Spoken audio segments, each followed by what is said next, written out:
ಊಟ ಆಯ್ತು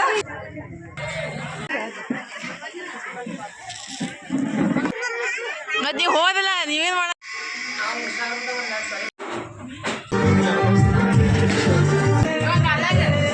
ನಮಸ್ಕಾರ ರೀ ಎಲ್ಲರಿಗೂ ಬೆಳಗಿನ ಶುಭೋದಯ ರೀ. ಎಲ್ಲರೂ ಹೆಂಗದ್ದೀರಿ? ಆರಾಮದಿರೇನು? ನಾವು ಆರಾಮದೀವಿ ನೋಡ್ರಿ.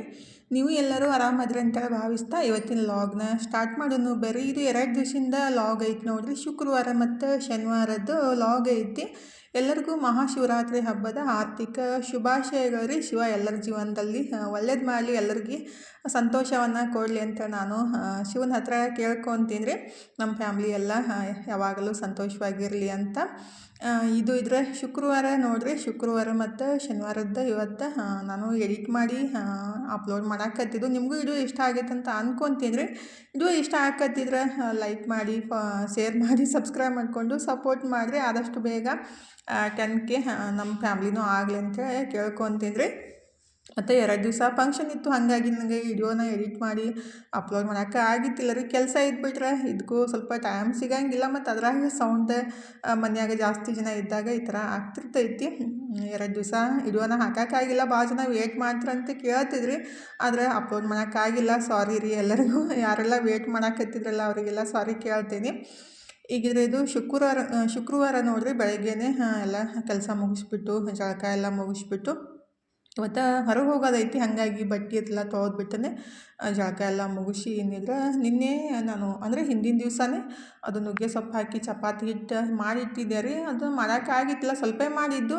ಒಂದೊಂದು ರಾತ್ರಿ ಊಟ ಮಾಡಲಿಲ್ಲ. ಮತ್ತು ನಮ್ಮ ತಂಗಿ ಮನೆಯೊಳಗೆ ಇದ್ಲ. ನಮ್ಮ ಮನೆಯವರು ಮನೆ ಶಾಂತಿಗೆ ಹೋಗ್ಬಿಟ್ಟು ಅಲ್ಲೇ ಊಟ ಮುಗಿಸ್ಕೊಂಡು ಬಂದಿದ್ರು. ಹಾಗಾಗಿ ಹಿಟ್ಟನ್ನು ಹಂಗೆ ಎತ್ತಿಟ್ಟಿದ್ದೆ ರೀ. ಎಷ್ಟು ಬೇಕಲ್ಲ ಅಷ್ಟು ಮಾಡಿಬಿಟ್ಟು ಸುಮ್ಮನೆ ಮಾಡಿಬಿಟ್ರೆ ವೇಸ್ಟ್ ಆಗ್ತಾವೆ. ಮತ್ತು ನಾಯಿಗೂ ಚಪಾತಿ ಹಾಕೋಕ್ಕಾಗಂಗಿಲ್ಲಲ್ಲ ರೀ, ಖಾರ ಅದೆಲ್ಲ ಜಾಸ್ತಿ ಹಾಕಿರ್ತೀವಿ ಅಂತೇಳಿ ನಾನು ಮಾಡಿದ್ದಿಲ್ಲ. ಹಂಗೆ ಹಿಟ್ಟನ್ನು ಎತ್ತಿಟ್ಟಿದ್ದೆ. ಮತ್ತು ಪಲ್ಯನೂ ಹಂಗೆ ಇತ್ತು, ಅದನ್ನೇ ಪಲ್ಯ ಬಿಸಿ ಮಾಡಿಬಿಟ್ಟು ಈಗ ಕೊಟ್ರೆ ಇತ್ತು. ಮತ್ತು ಮಧ್ಯಾಹ್ನ ಮನು ಒಬ್ಬನೇ ಇರ್ತಾನೆ ರೀ ಮನ್ಯಾಗ. ಅವಾಗ ಸ್ವಲ್ಪ ಏನಾದರೂ ಉಪ್ಪಿಟ್ಟು ಅವಲಕ್ಕಿ ಮಾಡ್ಕೊಂಡು ತಿನ್ನಕ್ಕೆ ಹೇಳಕ್ಕೆ ಬರುತ್ತೆ. ಇಲ್ಲಾಂದ್ರೆ ಸುಮ್ಮನೆ ಹಂಗೆ ಇಟ್ಟು ಮತ್ತು ನಾಳೆಗೆ ಸಂಜೆಗೆ ಅನ್ಕೊತ ಹೋಗ್ಬಿಟ್ರೆ ಹಿಟ್ಟು ಹಾಳಾಗುತ್ತೆ ಅಂಥೇಳಿ ನಾನು ಬೆಳಗ್ಗೆನೇ ನಾಷ್ಟಕ್ಕೆ ಚಪಾತಿ ಮಾಡಿ ನಾಷ್ಟ ಮುಗಿಸ್ಕೊಂಡು ಹೋಗ್ಬಿಟ್ರೆ ಇತ್ತು, ಎಲ್ಲರಿಗೂ ಆಗುತ್ತಂತೇಳಿ ನುಗ್ಗೆ ಸೊಪ್ಪಿನ ಚಪಾತಿ ರೆಡಿ ಮಾಡಾಕಂತೀನಿ ನೋಡಿರಿ. ಎಲ್ಲರೂ ಹೋಗೋದಿದ್ರಂತೂ ಫುಲ್ ಟೆನ್ಷನ್ ಹೆಣ್ಮಕ್ಳಿಗೆ. ಈ ಕಡೆ ಮನೆ ಕೆಲಸನೂ ಎಲ್ಲ ಕಂಪ್ಲೀಟ್ ಆಗಿರಬೇಕು, ಮತ್ತು ಅಡುಗೆ ಕೆಲಸನೂ ಆಗಿರಬೇಕು. ಇಲ್ಲಾಂದ್ರೆ ನಮ್ಗೆ ಹೆಣ್ಮಕ್ಳಿಗೆ ಹೆಂಗೆ ಗೊತ್ತಂದ್ರೆ ಯಾವುದೇ ಕೆಲಸ ಮುಗಿಸ್ಲಿಕ್ಕಂದ್ರೆ ಎಲ್ಲಿ ಹೋಗೋಕ್ಕೂ ಆಗಂಗೆ. ಇಲ್ಲಾಂದ್ರೆ ಹೋಗೋಕ್ಕಿಂತ ಮುಂಚೆ ಎಲ್ಲ ಮುಗಿಸ್ಬಿಟ್ಟು ಹೋದ್ರೇ ಅದೊಂದು ಜವಾಬ್ದಾರಿ ಕಮ್ಮಿ ಆಗುತ್ತೆ. ಇಲ್ಲಾಂದ್ರೆ ಬಟ್ಟೆ ಅದಾವು, ಭಾಂಡೆ ಅದಾವು ಅನ್ಕೊಂತ ತಿಳಿಯಾಗ ಹಂಗೆ ಕುಂತು ಬಿಡುತ್ತೆ. ಮತ್ತು ಮನೆ ಕಡೆನೇ ಜೀವ ಎಳಿತಾ ಇರ್ತೈತಿ. ಅದಕ್ಕಾಗಿ ಎಲ್ಲ ಕೆಲಸ ಮುಗಿಸ್ಬಿಟ್ಟು ಅಡುಗೆ ಮಾಡಿ ನಾಷ್ಟ ಮುಗಿಸ್ಕೊಂಡು ಹೋಗ್ಬಿಟ್ರೆ ಏನಿತ್ತಲ್ಲ ನಿವಾಂತ ಆಗುತ್ತೆ. ಮತ್ತು ಮನೆ ಕಡೆ ಜೀವ ಅಷ್ಟು ಎಳೆಯಂಗಿಲ್ಲ ರೀ. ಅಂದರೆ ಹೋಗಬೇಕು, ಮಾಡಬೇಕು, ಮತ್ತು ನಾಳೆಗೆ ಅದನ್ನೇ ಮಾಡ್ಬೇಕಂತ ಹೇಳಿ ತಲೆ ಬಿಸಿ ಇರುತ್ತೆ. ಅದಕ್ಕಾಗಿ ಎಲ್ಲ ಕೆಲಸ ಮುಗಿಸಿ ಹೋಗ್ಬಿಟ್ರೆ ಎಷ್ಟು ನಿವಾಂತ ಅಂತ ಅನಿಸುತ್ತೆ. ಅದಕ್ಕಾಗಿ ಪಟ್ ಎಲ್ಲ ಕೆಲಸ ಮುಗಿಸ್ಕೊಂಡ್ಬಿಟ್ಟು ನಾನು ಅದನ್ನೇ ಚಪಾತಿ ಮಾಡಾಕತ್ತಿದ್ದೆ. ನಮ್ಮ ಮನೆಯವರಿದ್ರೆ ಪೂಜಾನೂ ಮಾಡಾಕತ್ತಿದ್ರು. ಸ್ವಲ್ಪ ಹೊತ್ತು ನನಗೂ ರೆಸ್ಟ್ ಬೇಕಂತ ಅನ್ಸಾಕತ್ತೈತಿ. ಯಾಕೇನೋ ಸುಸ್ತು ಅನ್ಸಾಕತ್ತೈತಿ. ಏನಾರ ಹೇಳ್ಬಿಟ್ರೂ ತಪ್ಪಾಗುತ್ತೆ ರೀ. ಸುಸ್ತು ಆಕತ್ತೈತಿ ಅಂದ್ರೆ ಗಡಿಬಿಡಿ ಆಗ್ಬಿಡ್ತಂದ್ರೆ ನನಗೆ ಸ್ವಲ್ಪ ಜಾಸ್ತಿ ಉಸಿರಾಡೋಕ್ಕೆ ತೊಂದರೆ ಆದಂಗೆ ಆಗ್ತಿರ್ತೈತಿ. ಅಂದರೆ ಫಸ್ಟೇನು ಆಗ್ತಿತ್ತಿಲ್ಲ, ಇತ್ತೀಚೆಗೆ ಒಂದು 4-5 ವರ್ಷದಿಂದ ಕೊರೋನಾ ಆದಮೇಲೆ ಆ ಥರ ಆಗಿದ್ದು. ಅದಕ್ಕಾಗಿ ಭಾಳ ಟೆನ್ಷನ್ ತೊಗೊಂಡು ಕೆಲಸ ಮಾಡಪ್ಲೇ ಇಲ್ಲ ರೀ. ಈಗಿದ್ರೆ ನನ್ನ ಮಗನಿಗೆ ಅಡುಗೆ ಮಾಡ್ಲಾರ್ದಾಗ ಜಲ್ದಿನೇ ಹುಷವಾಗ್ಬಿಟ್ಟಿರ್ತೈತಿ. ಇವತ್ತು 7-8 ಗಂಟೆಗೆ ಹುಷವಾಗೈತೆ ಅನ್ನೋ ಹೇಳಕ್ಕೆ ಸ್ಟಾರ್ಟ್ ಮಾಡಿದ್ದ. ರಾತ್ರಿ ಊಟ ಮಾಡೋಂಗಿಲ್ಲ, ಬೆಳಿಗ್ಗೆ ಎದ್ದು ಕೂಡಲೇ ಹುಷವಾಗಕ್ಕೆ ಆಗೈತೆ ಅಂತ ಹೇಳಕ್ಕೆ ಸ್ಟಾರ್ಟ್ ಮಾಡಿಬಿಟ್ನ. ಹಾಗಾಗಿ ಅವ್ನಿಗೆ ಫಸ್ಟ್ ಹಾಕಿಕೊಟ್ಟು ನಾವು ಎಲ್ಲ ನಾಷ್ಟ ಮುಗಿಸ್ಬಿಟ್ಟು ನಮ್ಮ ಮನೆಯವ್ರಿಗೆ ಇವತ್ತು ಚಹಾ ಮಾಡೋಕ್ಕೆ ಹಚ್ಚಿದ್ದೀನಿ ನೋಡಿರಿ. ನಾವು ಡೈಲಿ ಮಾಡಿಕೊಡ್ತೀವಿ, ಯಾವಾಗಾದ್ರೂ ಒಂದು ಸಲ ನಾವು ಡಿಮ್ಯಾಂಡ್ ಮಾಡಬೇಕು, ಮಾಡಿಕೊಡ್ರಿ ಅಂತ ಹೇಳಬೇಕು, ಅವಾಗ ಮಾಡಿಕೊಡ್ತಾರೋ. ಯಾರನ್ನೂ ಕೇಳ್ದೇ ಮಾಡಿ ಕೊಡೋಂಗಿಲ್ಲ ರೀ. ಹೆಣ್ಮಕ್ಳದು ಕರ್ತವ್ಯ ಇರ್ತೈತಿ, ನಾವು ಮಾಡಿ ಕೊಡಬೇಕಾಗುತ್ತೆ. ಗಂಡು ಮಕ್ಕಳಿಗೆ ಸ್ವಲ್ಪ ಪ್ಲೀಸ್ ಚಹಾ ಮಾಡಿಕೊಡ್ರಿ ಅಂತಂದ್ರೆ ಮಾಡಿಕೊಡ್ತಾರೋ. ಅದೊಂಥರ ಖುಷಿ ಅಲ್ರಿ, ಬೇರೆದವ್ರು ಮಾಡಿ ಕೊಟ್ಟಿದ್ದು ಕುಡಿಯೋಕೆ ನನಗೆ ಇಷ್ಟ ಆಗುತ್ತೆ. ಈ ಥರ ಅವ್ರ ಕಡೆಯಿಂದ ಮಾಡಿಸ್ಕೊಂಡು ಕುಡಿಯೋಕೆ. ಹಾಗಾಗಿ ಚಹಾ ಮಾಡಿ ಕೊಟ್ಟರು, ಕುಡಿದ್ಬಿಟ್ಟು ಫೈನಲಿ ನಮ್ಮ ತಂಗಿ ಮನೆ ಕಡೆ ಹೊಂಟಿದ್ರಿ. ಸ್ವಲ್ಪ ಮಾರ್ಕೆಟ್ಗೆ ಹೋಗಿ ದುಬ್ಬಳ್ಳಿ ಮತ್ತು ಸ್ವಲ್ಪ ಬಂಗಾರ ಅಂಗಡಿಗೆ ಹೋಗಿ ಅದೆಲ್ಲ ಸಾಮಾನು ತರೋದೈತಿ. ಅದಕ್ಕಾಗಿ ನಂಗೆ ಅಲ್ವ ಇದು ಬೇಡ್ರಿ ಅಂತ ಹೇಳಿದೆ ನಮ್ಮ ಮನೆಯವ್ರಿಗೆ. ಅವರು ಈಗಿದ್ರೆ ನನ್ನ ಬಿಟ್ಟಿಸಿಂದ ಅವರು ಮನೆ ಶಾಂತಿ ಐತಿ, ನಾಳೆ ಒಂದು ಫಂಕ್ಷನ್ ಐತ್ರಿ ಅವ್ರ ಫ್ರೆಂಡ್ದು. ಹಾಗಾಗಿ ಆ ಕಡೆ ಹೋಗೋರಿದ್ರೆ ಅದಕ್ಕಾಗಿ ನನಗೂ ಇಲ್ಲಿ ಬಿಟ್ಟು ಹೋದರು. ಈಗಿದ್ರೆ ನಾನು ಮೆಹಂದಿ ತೊಗೊಳಕಂತೀನಿ ನೋಡಿರಿ, ನಮ್ಮ ಎರಡನೇ ತಂಗಿದು ತೊಗೊಂಡಾಳು.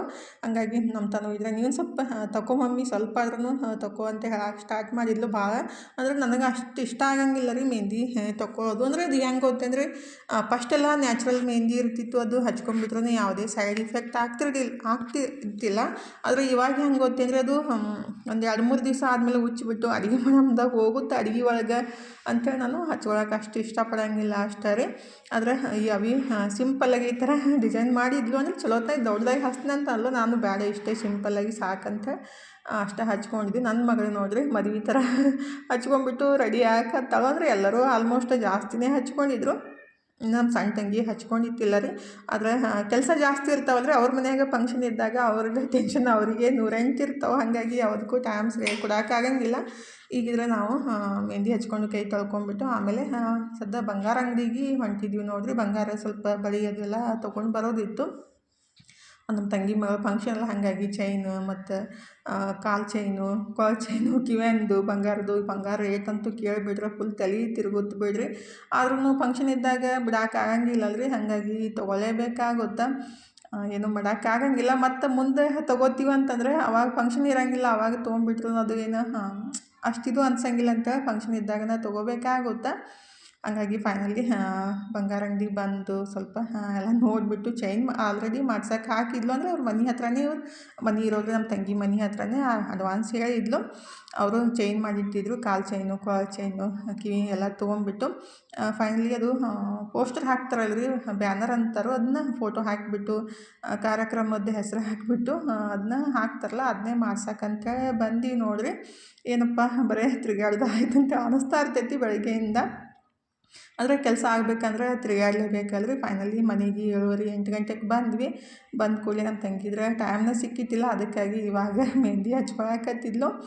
ಹಂಗೆ ಎಷ್ಟು ಚೆಂದಾಗಿ ಹಚ್ಚಾಕಂತ ನೋಡ್ರಿ. ಇವಾಗ 9th ಕ್ಲಾಸ್ ಅವಿ ರೀ, ಎಷ್ಟು ಚಂದ ಅಂದರೆ ಮ್ಯಾಲದಾರ ಇವರು, ನಮ್ಮ ತಂಗಿ ಕೆಳಗದಾವ. ಹಾಗಾಗಿ ಎಷ್ಟು ನೀಟಾಗಿ ಎಷ್ಟು ಚಂದ ಹಚ್ಚಾಕತ್ತಿದ್ಲು. ಡಿಸೈನ್ ಮಾತ್ರ ಮಸ್ತಾಗೆ ತೆಗಿತಾವೆ. ತನಗೂ ಈ ಅವಿನೇ ಹಚ್ಚಿದ್ರಿ.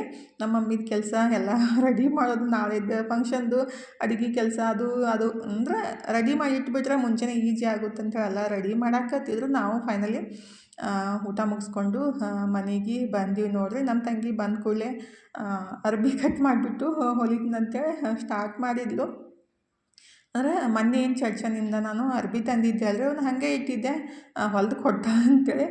ಈಗ ರಾತ್ರಿ ಈ ಕಡೆ ಬಂದ್ವಿ, ಊಟ ಎಲ್ಲ ಮುಗಿಸ್ಕೊಂಡ್ಬಿಟ್ಟು ಮತ್ತು ಬೆಳಗ್ಗೆ ಹೋಗಕ್ಕೆ ಬರುತ್ತೆ ಅಂತೇಳಿ ಈಗ ರಾತ್ರಿ 11 ಗಂಟೆಗೆ ಬಂದಿದ್ವಿ. ಇವಾಗ ಮನ್ಕೋರವ ನೋಡೋಣ ಟೈಮ್ ಸಿಕ್ಕರೆ ಹೊಲಿಯಾಕತ್ತಿ, ಇಲ್ಲಾಂದರೆ ಬೇಡ ಬೇರೆ ಕಡೆನ ಹೊಲಿಸ್ತೀನಿ ಅಂತ ಹೇಳಾಕತ್ತಿದ್ದೆ. ಇಲ್ಲ ಕಟ್ ಮಾಡಿ ಹೊಲಿನಂತೇಳಿ ಎಷ್ಟೊತ್ತಕ ಆಗುತ್ತಾ ಅಷ್ಟು ತನಕ ಹೊಲಿತೀನಿ ಅಂತ ಅನ್ನಾಕತ್ತಿದ್ಲು. ನನಗಂತೂ ಸಿಕ್ಕಾಪಟ್ಟೆ ನಿದ್ದೆ ಬರಾಕತ್ತಿದ್ದು ರೀ. ಅಂದರೆ ಬೆಳಗ್ಗೆ ನಸಿಕ್ನಾಗನೇ ಎದ್ದಿರ್ತೀವಲ್ಲ, ಹಾಗಾಗಿ 11 ಗಂಟೆ ತನಕ ಅಂದ್ರೆ ಸಿಕ್ಕಾಪಟ್ಟೆ ನಿದ್ದೆ ಬರೋಕ್ಕೆ ಸ್ಟಾರ್ಟ್ ಆಗ್ಬಿಡ್ತಾವೆ. ಆದರೂ ನಾನು 12 ಗಂಟೆ ಮೇಲೆ ಮನ್ಕೊಂಬಿಟ್ಟಿದ್ದು. ಅವಳು ಒಂದು ಸ್ವಲ್ಪ ಅರ್ಧಂಬರ್ಧ ಹೊಲ್ದು ಹಾಕಿ ಮನ್ಕೊಂಬಿಟ್ಟಿದ್ಲು. ಆ ಥರ ಆಗುತ್ತಲ್ರಿ, ಜಾಸ್ತಿ ಟೈಮು ಇರೋಂಗಿಲ್ಲ. ಅಂದರೆ ಇರೋದೇ 2 ದಿವಸ, ಮತ್ತು ಅವ್ರ ಮನೆಯವರು ಎಷ್ಟೊತ್ತಿದ್ರು ಫಂಕ್ಷನ್ ಮುಗಿದು ಮರುದಿವಸ ಬರ್ಬೇಕಂತ ಹೇಳ್ಯಾರು. ಅಂದರೆ ಸಾಂಗ್ಲಿಗೆ ಹೋಗ್ಬೇಕಲ್ರಿ, ಹಾಗಾಗಿ ಜಾಸ್ತಿನೂ ಬರೋಕ್ಕಾಗಂಗಿಲ್ಲ, ಹಗಲೇ ಮಗ್ಲೇನು ದೂರ ಆಗುತ್ತಲ್ಲ, ಅದಕ್ಕಾಗಿ ಹೊಲ್ದು ಕೊಡ್ತಂತೇಳಿ ಕಟ್ ಮಾಡಾಕತ್ತಿದ್ಲು. ನಮ್ಮ ಮನೆಯವರಿದ್ರೆ ಈ ಕಡೆ ನಮ್ಮ ತನಗೆ ಎಣ್ಣೆ ಹಚ್ಚಾಕತ್ತಿದ್ಲು. ಅಂದರೆ ಸ್ವಲ್ಪ ಮೆಹಂದಿ ಹಚ್ಕೊಂಡಿದ್ಲು, ಅದ್ರ ಮೇಲೆ ಎಣ್ಣೆ ಹಚ್ಕೊಂಡೇ ಇತ್ತಲ್ಲ ರೀ. ನನಗೆ ಹಚ್ಚಂತ ಅಲ್ಲೋ, ನನಗಂತೂ ಸುಸ್ತು ಅನ್ಸಾಕತ್ತೈತಿ ಅಂದ್ಕೂಡಲೇ ನಮ್ಮ ಮನೆಯವರು ನಾನು ಹಚ್ತೀನಿ ಅಂತೇಳಿ ಹಚ್ಚಾಕತ್ತಿದ್ರು. ಮಕ್ಕಳಿಗೆ ಅಂದರೆ ತಂದೆ ಆದವರು ಹೆಣ್ಮಕ್ಳ ಮೇಲೆ ಜಾಸ್ತಿ ಕಾಳಜಿ ಇರ್ತಾರಲ್ರಿ, ಹಾಗಾಗಿ ನಮ್ಮ ಮನೆಯವರು ಭಾಳ ಕಾಳಜಿ ಮಾಡ್ತಾರೆ ತನಗೆ. ಈಗಿದ್ರೆ ತನ್ನೊಂದು ಕೆಲಸ ಮೆಹಂದಿ ಇದು ಎಣ್ಣೆ ಹಚ್ಕೊಳ್ಳೋದು ನಮ್ಮ ಕೆಲಸ ನಮ್ಗೆ ನಡೆದಿತ್ತು. ಅಂದ್ರೆ ಬ್ಲೌಸ್ ಅದು ಏನಂತಾರಪ್ಪ, ಪ್ಯಾಂಟ್ ಅದು ಕಟ್ ಮಾಡಾಕತ್ತಿದ್ಲು ನಮ್ಮ ತಂಗಿ. ಪ್ಯಾಂಟ್ ಈ ಥರ ಕಟ್ ಮಾಡ್ತಾಳೆ, ನಾನು ಇದೇ ಥರ ಕಟ್ ಮಾಡೋದ್ರಿ. ನಮ್ಗೆ ಯಾವುದು ಕರೆಕ್ಟ್ ಪ್ಯಾಂಟ್ ಇರುತ್ತಲ್ಲ, ಅದನ್ನ ಅರ್ಬಿನ 4 ಪದರ ಮಡ್ಚಿಬಿಟ್ಟು ಈ ಥರ ಹಾಕಬೇಕು.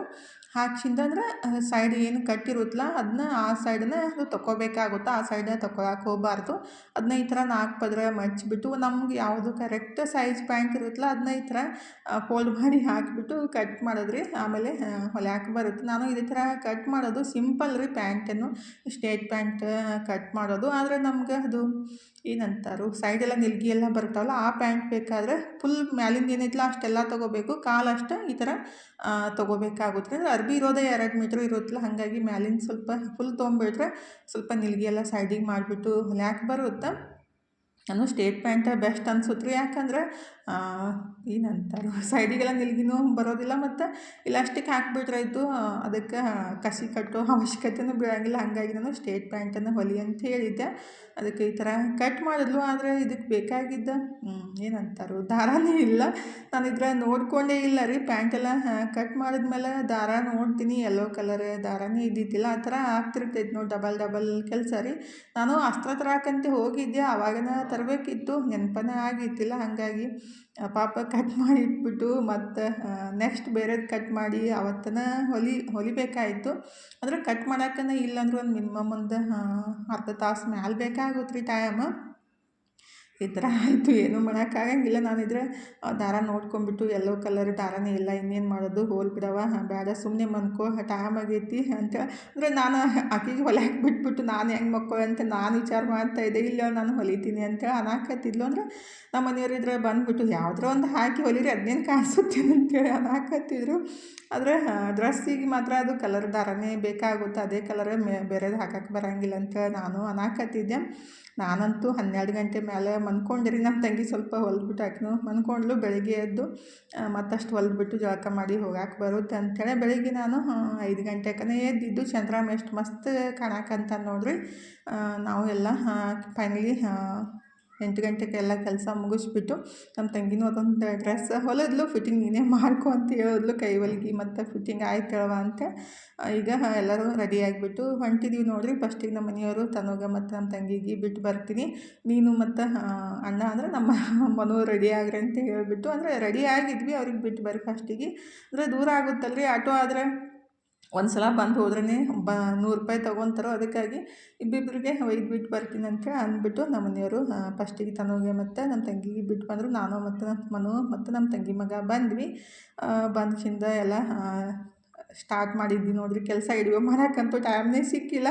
ಅಂದರೆ ಈ ಕಡೆ ಕ್ಯಾಮ್ರಾ ಯೂಸ್ ಮಾಡ್ಕೊತ ಈ ಕಡೆ ಅಡುಗೆ ಮಾಡೋದಂದ್ರೆ ಸ್ವಲ್ಪ ಕಷ್ಟನೇ ಆಗುತ್ತೆ. ಫಂಕ್ಷನ್ದಾಗ ಕ್ಯಾಮ್ರಾ ಹಿಡ್ಕೊತ ತಿರುಗಾಡ್ಬಿಟ್ರೂ ಸರಿ ಕಾಣಂಗಿಲ್ಲಲ್ರಿ. ಹಾಗಾಗಿ ನಾನು ತನ್ನ ಕೈಯಾಗೆ ಕೊಟ್ಟಿದ್ದೆ. ತಾನು ಎಷ್ಟು ವಿಡಿಯೋ ಮಾಡ್ಯಾಳ ಅಷ್ಟೇ ನಾನು ಹಾಕಿದ್ದು.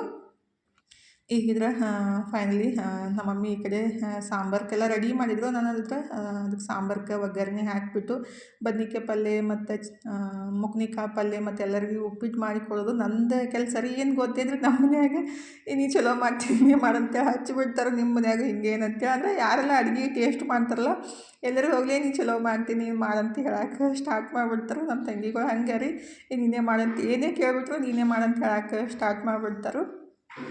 ಅಂದು ಅದೇ ಕೆಲಸ ನಡೆದಿತ್ತು ನೋಡಿರಿ. ಹಂಗೆ ಬೀಗರು ಬರೋರು ಮತ್ತು ಅವರಿಗೆ ಚಹಾ ಮಾಡಿಕೊಡೋದು ಮತ್ತು ನಾಷ್ಟಕ್ಕೆ ಹಾಕಿ ಕೊಡೋದು, ಅದೇ ಥರ ಕೆಲಸ ಇದ್ದಿರ್ತವೆ. ಫಂಕ್ಷನ್ ಅಂದಮೇಲೆ ಈ ಥರ ಕೆಲಸಗಳು ಕಾಮನ್ ರೀ. ಅದ್ರಾಗ ನಮ್ಮ ಉತ್ತರ ಕರ್ನಾಟಕ ಮಂದಿಗಂತೂ ಸ್ವಲ್ಪ ಜಾಸ್ತಿನೇ ಏನಂತ ಅವ್ರು ಬಿಡ್ರಿ, ಅದನ್ನೇ ಹೇಳ್ಬಿಟ್ರು ಮತ್ತು ಸಿಟ್ಟು ಬಂದುಬಿಡುತ್ತೆ.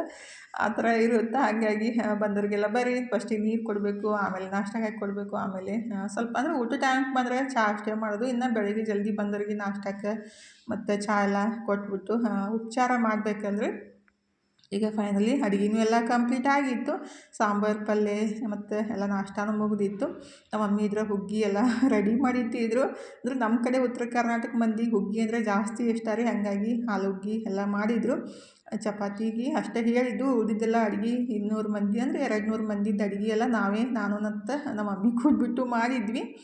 ಈಗಿದ್ರೆ ಅಡುಗೆ ಎಲ್ಲ ಮುಗಿಸ್ಬಿಟ್ಟು ಫೈನಲಿ ನಮ್ಮ ತಂಗಿ ಮಗಳಿಗೆ ರೀ ಅದು ಸೀರೆ ಕುಂಕುಮ ಹಚ್ಚಿ ಕೊಟ್ಮೇಲೆ ಪಾರ್ಲರ್ದವ್ರು ಬಂದಿದ್ರು, ರೆಡಿ ಮಾಡಾಕತ್ತಿದ್ರು. ಅವರಂತೂ ಎಷ್ಟೋ ತನಕ ಮಾಡಿದ್ರು, ಸರಿಯೇ ಆಗಲ್ಲಾಗಿತ್ತು. ಅಂದರೆ ಸಣ್ಣ ಮಕ್ಕಳಿಗೆ ಸೀರೆ ಉಡ್ಸೋದಂದ್ರೆ ಸ್ವಲ್ಪ ಕಷ್ಟ ರೀ. ಅಂದರೆ ಫಸ್ಟಿಗೆಲ್ಲ ಅದು ರೆಡಿ ಮಾಡಿ ಇಟ್ಕೊಂಡ್ಬಿಟ್ರೆ ಈ ಥರ ಆಗ್ತಿತ್ತಿಲ್ಲ. ಆದರೆ ಅವರಿಗೆ ಆಮೇಲೆ ಬಂದುಬಿಟ್ಟು ರೆಡಿ ಮಾಡೋದಂದ್ರೆ ಸ್ವಲ್ಪ ಕಷ್ಟ ಅಂತ ಅನ್ಸಾಕತ್ತಿತ್ತು. ಆದ್ರೂ ಮಾಡಲೇಬೇಕಲ್ರಿ. ಈಗಿದ್ರೆ ಊಟ ಸ್ಟಾರ್ಟ್ ಆಗೈತೆ ನೋಡಿರಿ. ಅಂದರೆ ಇದು ಊಟದ ಟೀ ಕಾರ್ಯಕ್ರಮ. ಅಂದರೆ ನಮ್ಮ ಉತ್ತರ ಕರ್ನಾಟಕ ಮಂದಿ ಈ ಥರ ಮಾಡೋದು. ಅಂದರೆ 11 ವರ್ಷ ಒಳಗಡೆ ಮಕ್ಕಳಿಗೆ ಮಾಡೋದು. ಆ ಥರ ಊಟದ ಟೀ ಕಾರ್ಯಕ್ರಮ ಅಂತಾರೆ. ಯಾರಿಗೆಲ್ಲ ಗೊತ್ತಂತೇಳಿ ಕಮೆಂಟ್ ಬಾಕ್ಸ್ ಒಳಗೆ ರೀ. ಈಗಿದ್ರೆ ಊಟನೂ ಸ್ಟಾರ್ಟ್ ಆಗೈತೆ ನೋಡಿರಿ. ಇದು ಊಟ ಎಲ್ಲ ಮುಗಿಸಿದ್ಮೇಲೆ ಫಂಕ್ಷನ್ ಸ್ಟಾರ್ಟ್ ಆಗೋದು ಊಟದ ಟೀ ಕಾರ್ಯಕ್ರಮ ರೀ. ಹಂಗಾಗಿ ಫಸ್ಟಿಗೆ ಎಲ್ಲರದು ಊಟ ಸ್ಟಾರ್ಟ್ ಆಗೈತೆ ನೋಡಿರಿ. ಬಂದವ್ರಿಗೆಲ್ಲ ಹಾಗೆ ಊಟ ಮಾಡಿರಿ ಅಂತ ಹೇಳೋದು. ಊಟ ಮಾಡೋರು ಮತ್ತೊಬ್ಬೊಬ್ಬರು ಇಲ್ಲೇ ಸಮೀಪಿದ್ದರು ಊಟ ಮುಗಿಸ್ಕೊಂಡು ಹೋಗ್ಬಿಟ್ಟು ಫಂಕ್ಷನ್ ಟೈಮ್ ಬರ್ತೀವಿ ಅಂತೇಳಿ ಹೋಗ್ತಿದ್ರು. ಮತ್ತು ಬೀಗರು ಬಂದವರು ಎಲ್ಲರೂ ಕುಂತು ಮಾತು ಹೇಳ್ತಿದ್ರು. ಈ ಕಡೆ ಇದ್ರೆ ರೆಡಿ ಆಗೋ ಕೆಲಸ ರೀ. ಹೆಣ್ಮಕ್ಳದ್ದು ಹೆಂಗೆ ಗೊತ್ತಂದ್ರೆ ಫಂಕ್ಷನ್ ಇದ್ಬಿಟ್ರೆ ರೆಡಿ ಆಗೋದೇ ಒಂದು ದೊಡ್ಡ ಕೆಲಸ ಆಗ್ಬಿಟ್ಟಿರ್ತೈತಿ. ನಮ್ಮ ತನು ಇದ್ರೆ ಚಿಕ್ಕಮ್ಮಗೆ ರೆಡಿ ಮಾಡಾಕತ್ತಿದ್ಲು, ತಾನು ರೆಡಿಯಾಗಿದ್ಲು. ತನು ಮೊನ್ನೆ ತಂದಿದ್ದ ಸಾರಿ ಉಟ್ಕೊಂಡ ನೋಡ್ರಿ, ಬ್ಲೌಸ್ ಹಾಕಿನೇ ಹೊಲ್ಸ್ಕೊಂಡು ಬಂದಿದ್ದು ಅವ್ರ ಫ್ರೆಂಡ್ ಮಮ್ಮಿ ಕಡೆ ರೀ. ಈಗಿದ್ರೆ ಇನ್ನು ಫಂಕ್ಷನ್ ಸ್ಟಾರ್ಟ್ ಆಗುತ್ತೆ ರೀ. ಆಲ್ರೆಡಿ ಟೈಮ್ 3 ಗಂಟೆ 2:30 ಆಗಿತ್ತು. ಫಂಕ್ಷನ್ ಇದ್ದವ್ರ ಮನ್ಯಾಗ ಫಂಕ್ಷನ್ದ ಅಂದ್ರೆ ಅವ್ರಂತೂ ಸಿಕ್ಕಾಪಟ್ಟೆ ಓಡಾಡೋದು ತಿರುಗಾಡೋದು ಕೆಲಸ ಅಂತೂ ಜಾಸ್ತಿ ಇರೋದು ನೋಡ್ರಿ.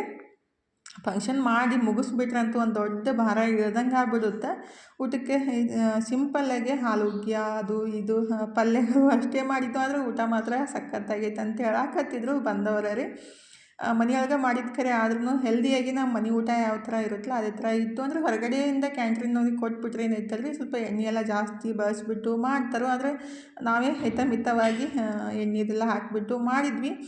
ಟೇಸ್ಟ್ ಅಂತೂ ಸಖತ್ತಾಗಿರುತ್ತೆ ನೋಡ್ರಿ. ಅಂದರೆ ನಮ್ಮ ಉತ್ತರ ಕರ್ನಾಟಕ ಮಂದಿಗೆ ನೀವು ಏನೇ ಸ್ಪೆಷಲ್ ಅಡುಗೆ ಮಾಡಿರಿ ರೊಟ್ಟಿ ಇಲ್ಲಂತೆ ಕೇಳೋದು ಕಾಮನ್ ನೋಡ್ರಿ. ಎಷ್ಟೇ ನೀವು ವೆರೈಟಿ ಅಡುಗೆ ಮಾಡಿಬಿಟ್ರು ರೊಟ್ಟಿ ಇಲ್ಲೇನಂತ ಕೇಳ್ತಾರೆ. ಎಷ್ಟೇ ಮತ್ತು ಊಟಕ್ಕೆ ಕಂಪಲ್ಸರಿ ರೊಟ್ಟಿ ಅಂತೂ ತಿಂದೇ ತಿಂತಾರೆ ನೋಡ್ರಿ. ಎಲ್ಲರ ತಾಟೊಳಗೆ ರೊಟ್ಟಿ ಅಂತೂ ಇದ್ದೇ ಇರುತ್ತೆ. ಅಂದರೆ ಅಷ್ಟು ಇಷ್ಟಪಡ್ತಾರಂತ ರೊಟ್ಟಿ ರೀ. ಈಗ ಎಲ್ಲರದು ಊಟನೂ ಆಲ್ಮೋಸ್ಟ್ ಆಗಕ್ಕೆ ಬಂದಿತ್ತು. ಇನ್ನು ನಾನು ಊಟ ಮಾಡಿಬಿಟ್ಟು ಸ್ವಲ್ಪ ರೆಡಿ ಎಲ್ಲ ಆಗಬೇಕಲ್ರಿ, ಸಾರಿ ಎಲ್ಲ ಉಟ್ಕೊಂಡ್ಬಿಟ್ಟು. ಈಗಿದ್ರೆ ನನ್ನ ಮಗಳು ಯಾವ ಥರ ಕಾಣಕತ್ತಾಳು ಸೀರೆ ಒಳಗೆ ಅಂತೇಳಿ ಕಮೆಂಟ್ ಬಾಕ್ಸ್ ಒಳಗೆ ರೀ. ಅಂದರೆ ಇನ್ನೂ ಸ್ವಲ್ಪ ತಲೆಯೆಲ್ಲ ನೀಟಾಗಿ ಇಟ್ಕೊಂಡು ರೆಡಿ ಆಗಂತ ಅಂದ್ಕೂಡಲೇ ಇಲ್ಲ ನಾ ಹಾಗೆ ಕೂದಲ ಬಿಟ್ಟನಂತ ಅನ್ನಕತ್ತಿದ್ಲು. ಆದರೆ ನಮ್ಮ ಹಳ್ಳಿ ಕಡೆ ಇದೇನು ಕೂದಲ ಬಿಟ್ಟು ಕಟ್ಕೋ ಅಂತ ಹೇಳಕ್ಕೆ ಸ್ಟಾರ್ಟ್ ಮಾಡಿದರು. ಅಂದರೆ ಅವ್ರಿಗೇನು ಇಷ್ಟ ಅಲ್ಲ ಆ ಥರ ಮಾಡ್ತಿರ್ತಾರೆ ಮಕ್ಕಳು ಅಷ್ಟೇ ರೀ. ಈಗಿದ್ರೆ ಊಟ ಸ್ಟಾರ್ಟ್ ಮಾಡಿದ್ದೀವಿ ನೋಡಿರಿ. ಇವತ್ತಿಂದ ಊಟಕ್ಕೆ ಏನಂದ್ರೆ ಬದ್ನಿಕಾಯಿ ಪಲ್ಯ, ಮುಕ್ನಿಕಾಳು ಪಲ್ಯ, ಜಿಲೇಬಿ, ಹಾಲುಗ್ಗಿ, ಚಪಾತಿ, ಹಿಂಡಿ, ಉಪ್ಪಿನಕಾಯಿ ಮತ್ತು ಏನಂತಾರೆ ಉಳ್ಬಾನ ಇದೆಲ್ಲ ಮಾಡಿಸಿದ್ರು. ಮತ್ತು ಸಜ್ಜಿ ರೊಟ್ಟಿ ಅಂತೂ ಕಂಪಲ್ಸರಿ ನೋಡಿರಿ. ಈ ಥರ ಇದ್ಬಿಟ್ರೆ ಊಟ ಬೆಸ್ಟು ಆಗುತ್ತೆ, ಹೊಟ್ಟೆ ತುಂಬ ಊಟ ಮಾಡ್ಬೋದು.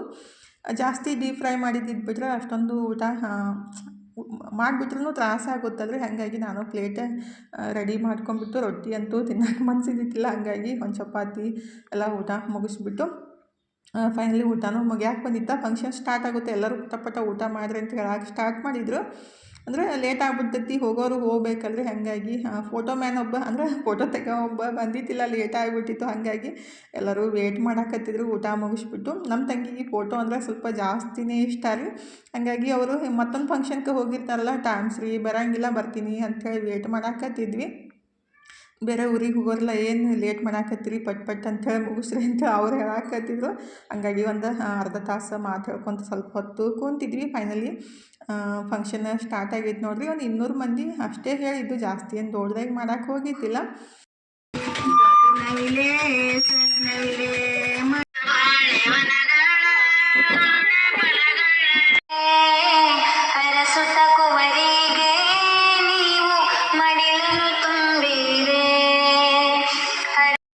ಫೈನಲಿ ಫಂಕ್ಷನ್ನು ಸ್ಟಾರ್ಟ್ ಆಯಿತು. ಫೋಟೋ ಮ್ಯಾನ್ ಅಂದರೆ ಫೋಟೋಗ್ರಾಫರು ಬಂದರು ನೋಡಿರಿ. ಇವಾಗ ನಮ್ಮ ತಂಗಿಗೆ ಖುಷಿ ಅನ್ನಿಸ್ತು. ಅಂದರೆ ಫೋಟೋ ತೆಗಿಲಿಕ್ಕಂದ್ರೆ ಫಂಕ್ಷನ್ ಹೆಂಗೆ ಅಂತ ಒಂದು ಸ್ವಲ್ಪ ಆದ್ರೂ ಫೋಟೋ ತೆಗಿಬೇಕಂತ ನಾಲ್ಕತ್ತಿದ್ಲು. ಹಾಗಾಗಿ ಅವರು ಲೇಟಾಗಿ ಬಂದರು.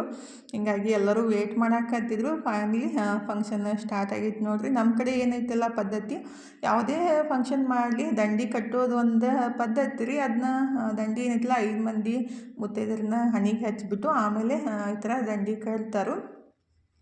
ಹಾಗಾಗಿ ಈಗ ಫೈನಲಿ ದಂಡಿ ಕಟ್ಟೋ ಕಾರ್ಯಕ್ರಮ ಸ್ಟಾರ್ಟ್ ಆಗೈತೆ ನೋಡಿರಿ. ಅದು ರೆಡಿಯಾಗಿ ಬಂದಮೇಲೆ ದಂಡಿ ಕಟ್ಟಿ ಅರಿಶಿನ ಕುಂಕುಮ ಹಚ್ಚಿ ದಂಡಿ ಕಟ್ಟಿ ಆಮೇಲೆ ಹೂವಿನ ಹಾರ ಅಂದ್ರೆ ಈ ಥರ ಉಡದಟ್ಟಿ ಕಾರ್ಯಕ್ರಮಕ್ಕೆ ಅದೇನು ಪದ್ಧತಿ ಇರುತ್ತಲ್ಲ ಆ ಥರ ಮಾಡೋದು ಅಷ್ಟೇ ರೀ. ನಾನೇನು ಮಾಡೋಕ್ಕೆ ಹೋಗಿಲ್ಲ ನನ್ನ ಮಗಳಿಗೆ, ಅಂದರೆ ಮಾಡೋಕ್ಕೆ ಆಗಿಲ್ಲ ರೀ. ಆದರೆ ಇನ್ನು ತಂಗಿ ಮಗಳು ಸಣ್ಣಕ್ಕಿರಲಿಲ್ಲ, ಹಾಗಾಗಿ ಮಾಡಿಬಿಡೋಣ ಅಂತ ಆಕೆಗೆ ಖುಷಿ ಫಂಕ್ಷನ್ ಮಾಡೋದು. ಹಾಗಾಗಿ ಮಾಡೋಕ್ಕತ್ತಿದ್ದು. ಅಂದರೆ ಹೆಣ್ಮಕ್ಳು ಅದು ಹೆಂಗೆ ಗೊತ್ತಂದ್ರೆ ಏನಾದರೂ ಫಂಕ್ಷನ್ ಮಾಡೋದಂದ್ರೆ ಒಂದು ಸ್ವಲ್ಪ ಜಾಸ್ತಿ ಖುಷಿ ಆಗುತ್ತೆ. ಫಂಕ್ಷನ್ ಎಲ್ಲ ಮುಗಿದ್ಮೇಲೆ ಏನೈತಿಲ್ಲ ಸ್ವಲ್ಪ ಟಯರ್ಡ್ ಅಂತ ಅನ್ಸ್ಬಿಟ್ರೂ ಅದು ಏನೋ ಒಂಥರ ಖುಷಿ ಕೊಡುತ್ತೆ.